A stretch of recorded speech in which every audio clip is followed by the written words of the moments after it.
はい、スーパーモシサオデがအရင်ဆုံး第1回ပထမအဆုံးကိုစပြီးတော့ရှင်းပြပေးပါမယ်။はいပထမဆုံးလာတဲ့အပိုင်းကလည်းရှိလို့ခန်းကိုကြည့်ရှိကိမော်ဂျီကိုရဲ့အပိုင်း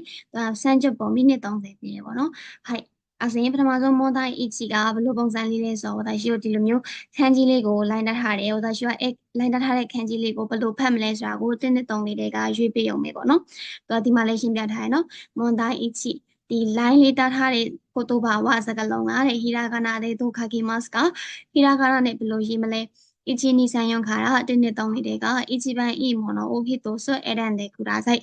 高中都可去比吧的。然后ဒီမှာလာရှိမွန်တိုင်းအချိန်မှာအကြံပေးချင်တာကတော့ဒီလိုမျိုးခန်းကြီးပါတဲ့မွန်တိုင်းအချိန်မှာဆိုလို့ရှိရင်စာကြောင်းကြီးကိုတစ်ကြောင်းလိုက်ကြီးဘာသာမပြန်နဲ့ပေါ့နော်ဘာလို့လဲဆိုရင်လာရှိကအချိန်နဲ့ဖြေရတာဖြစ်လို့ဒီစာကြောင်းကြီးကိုလိုက်ပြီးဘာသာပြန်ကြည့်နေမယ်ဆိုလို့ရှိရင်နောက်ပိုင်းရောက်မှအချိန်မလောက်တာမျိုးဖြစ်နိုင်တယ်ပေါ့နော်ကိုယ့်ဘာသာကိုအချိန်ပိုနေလို့နောက်ပိုင်းမှနောက်ဆုံးမှပြန်ဖတ်ကြည့်ရင်လည်းတမျိုးပေါ့နော်ဒါပေမဲ့စဖြေခြင်းမှာသူကဘာပဲမေးရလဲဆိုတော့ဒီခန်းကြီးကိုဘယ်လိုဖတ်လဲဆိုတာပဲမေးရသူစာကြောင်းကြီးကိုဘာသာပြန်ပြီးတော့ဘာအဓိပ္ပာယ်လဲအမေးမိညာမျိုးမဟုတ်နော်အကြောင်းလို့ကရှိကဒီခန်းကြီးလေးကိုပဲကြည့်မယ်ပြီးလို့ရှိရင်အဖြေလေးကိုကြည့်မယ်ကြံနေမှာတစ်ခုကိုရွေးလိုက်အောင်မယ်နော်ဟဲ့အဲ့တော့အချင်းမှာဒီခန်းကြီးကရှိခန်းจิตခန်းရှိစွခန်းကြည်ခန်းဟဲ့ဘယ်ရဖြစ်မယ်ဆိုရင်လေจิตခန်းကြီးကရှိခန်းစာမေးပွဲရဲ့ခန်းကြီးနော်တခြားဟာတွေကိုကိုကတကယ်လို့ရှိခန်းဆိုရဲခန်းကြီးမှမသိလို့ရှင်လေအနောက်ကဟာတွေဖတ်ကြည့်နော်จิตခန်းနဲ့ရှိစွခန်းကြည်ခန်းဘာလို့ရှိမရင်းနှီးရဲ့စကားလုံးကြီးနော်အဲ့မျိုးတွေဆိုရင်မတင်ဘူးဖတ်ရတာထောက်တာလေးဆိုလို့ရှိရင်ဒါရှိကိုပယ်လိုက်ရုံနဲ့ရင်းနှီးရဲ့စကားလုံးကပဲမိတာများမှာပေါ့နော်အဲ့တော့ရှိခန်းစာမေးပွဲအရှိကတာမဲစုစမ်းတက်တာရဲ့ခန်းကြီးအနောက်ကတော့ခန်းသူကဒီခဲခန်းအတွေ့အကြုံတွေပါဒီမှာတုံးတဲ့ခန်းကြီးနဲ့အတူတူပဲခန်းပေါ့နော်နှစ်ခုပေါင်းလိုက်တော့ရှိခန်းနော်ဟိုင်နီးရဒီခန်းကြီးလေးပါရဲ့ခန်းကြီးဖြစ်မလဲဆိုတော့ဟာရုနာဆူအာခိဖူယုပါရဲ့ခန်းကြီးလေးဆိုတော့ဖူယုဆောင်းရသည်ရဲ့ခန်းကြီးနော်ဟာရဲ့အစဉ်အရှိရခန်းကြီးလေးတွေပါခါရဲမှတ်ရအောင်လို့လက်ရှိပြပေးမယ်နော်အဲ့အရင်ဆုံးဟာရုဟိုင်ဒီမှာဆိုလို့ရှိရင်လက်ရှိဟာရုຫນွေဥရဲ့ခန်းကြီးကဒီလိုပုံစံလေးပါဟာရုပြောသက်ရှိတော့နာဆူဟိုင်ဒီမှာဆိုရင်လက်ရှိတော့ဒါကနာဆူပေါ့နော်နာဆူနေရသည်ရဲ့ခန်းကြီးပါပြောနောက်တစ်ခုကအာခိ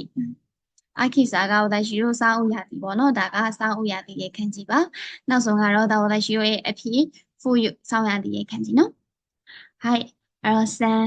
န်ဒီခန်းကြီးလေးကိုဘယ်လိုဖတ်လဲလိုက်ဖတ်ကြည့်အောင်ခုခိခုခဲခုခိခွန်ခိရဲ့အဲ့မှာဝဒရှိရိုစဖတ်လိုက်ကြတဲ့ကမရင်းနေရတွေထောက်တာတွေအများကြီးပဲဝဒရှိဒီလေးလုံးထဲမှာဘာနဲ့ပဲရင်းနေလဲဆိုတော့ခုခိခုခိနော်ခုခိနဲ့ပဲရင်းနေရလေတုပေါ့အဲ့တော့ခန်းကြီးကဘယ်ကနေလာလဲဆိုတော့အရှိကဆိုရကောင်းကင်ရဲ့ခန်းကြီးအနောက်ကကျတော့ခိစိတ်ရဲ့ခန်းကြီးကနေလာရနော်ဆိုရမှာဝဒရှိအုံရောင်မြန်မာခူးဆိုတာရှိရဲ့အနောက်ကစိတ်ကခိဆိုတာရှိရဲ့နော်ခုခိဟိုက်ပြီးတော့ရှင်ခန်းကြီးလေးကိုဘယ်လိုဖတ်လဲပဲကြည့်ကြည့်ရအောင် on dan on dan on do on do ဒီမှာဖတ်ကြည့်လိုက်လို့ရှိရင်ဒီ on dan ဆိုတာနဲ့ on don ဆိုတာနဲ့မကြဘူးဒါရှင်နှစ်ခုကြဘူးလေ on dan ရဲ့ on do ရဲ့ဘာရဲ့ခန်းကြီးလဲဆိုတော့သူက on dan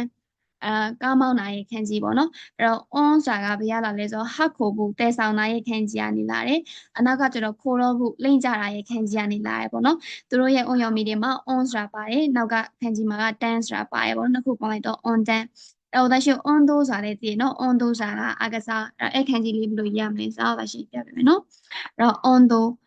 ကကျတော့ဒီလိုပုံစံလေးနော်အရှိက on ကတူပေမဲ့အနောက်ကဒိုကဥကောခုရဲ့ခန်းကြီးနဲ့ပေါင်းတယ်နော်ဟဲ့အဲ့တော့ကောဒီခန်းကြီးလေးကိုဘယ်လိုဖတ်လဲဤတို့ဤချီတို့ဤကိုင်ဤခိုင်ဒီမှာဘာသာရှိကိုဤတို့ဆိုတာမျိုးမတင်ဘူးတလို့ဤခိုင်ဆိုတာလည်းမတင်ဘူးဤချီတို့နဲ့ဤခိုင်ဆိုတာတော့တင်ဘူးနော်အဲ့တော့ဘာရဲ့ခန်းကြီးလေးဆိုဤချီတို့ရဲ့ခန်းကြီးပါတစ်ချိန်တစ်ခါတိတိကရီအဲ့လိုမျိုးလေးပေါ့နော်အဲ့တော့ဤချီတို့အနောက်ကဤခိုင်အဲ့တော့ဤခိုင်ရဲ့ခန်းကြီးကဘယ်လိုပေါင်းလဲဆိုတော့ရှင်းပြမယ်နော်はい、ခိုင်စာက私を1ရဲ့ခန်းကြီးရဲ့အနောက်ကခိုင်စာကအကျဉ်းရည်အတွက်မှာသုံးတဲ့ခန်းကြီးနော်ခိုင်はいအဖြေရနေပါရခုကဒီခန်းကြီးလေးဘာရဲ့ခန်းကြီးလေးပဲကြည့်အောင်မတဲ့အတဲ့တိုမတဲ့တတ်တဲ့တော့ဘာရဲ့ခန်းကြီးလေးလဲထင်လဲဆိုတော့အတဲ့တွေ့ဆုံတာရဲ့ခန်းကြီးနော်ဒီမှာစင်私ရောဒီလိုမျိုးလေးခုလုံးကိုတွေ့နေပြီးဘာရဲ့ခန်းကြီးမှလည်းမသိဘူးဆိုရင်တော့ဒါမျိုးဆိုရင်တော့လိုအပ်ရင်ဘာသာပြန်ကြည့်ပါတော့တိုမောသားချီတိုတငယ်ချင်းနဲ့ကွက်လက်လုပ်ပြီးတော့တဲ့သမင်းစားတယ်အဲ့တော့မတဲ့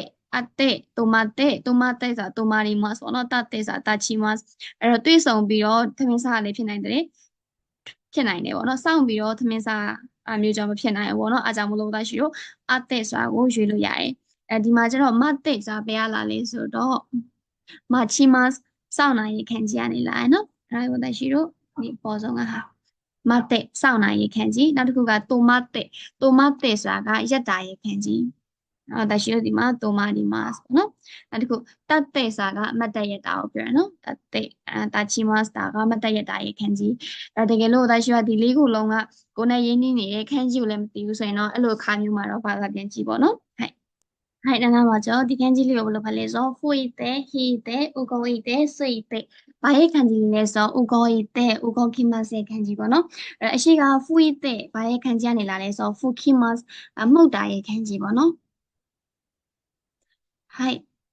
ဒီခန်းကြီးကနေလာရနော်နောက်တစ်ခုဟီတဲ့ဆိုတာကဒါရှိကိုဟီခိမတ်ဆွဲထုတ်ယူတာရဲ့ခန်းကြီးဟီခိမတ်ဟဲ့နောက်တစ်ခုကကျတော့ဆွေတဲ့ဆိုတာဒါရှိကိုကတ်နေရမျိုးပေါ့နော်အဲ့တော့စုခိမတ်ကနေလာရနော်ဆွေတဲ့ဟဲ့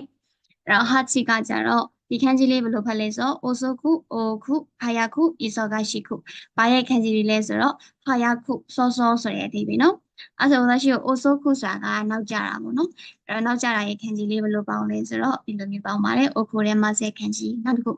အိုခုဆိုတာကအိုဝိညပြတော့ခန်းကြီးကနေလာတယ်နော်ပြီးတော့အီစောကရှိခုအဲ့တော့အီစောကရှိရဲ့ခန်းကြီးအလုံးများတော့ပေါ့နော်ဒီလိုလေးပေါင်းပါတယ်ဟဲ့အဲ့ဆိုဒါရှိတော့Q ကိုဆက်သွားရအောင်နော်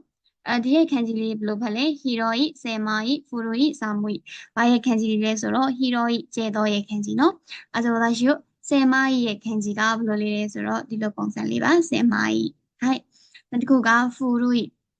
ဖူရိုဤဟောင်းနှန်းတော်ရဲ့ခန်းကြီးကဒီလိုပုံစံလေးပါပြီးတော့စာမွဤစာမွဤရဲ့ခန်းကြီးကကျတော့ဒီလိုလေးနော်အဲ့တော့ဒါရှိဟီရိုဤရဲ့ခန်းကြီးက一番嘛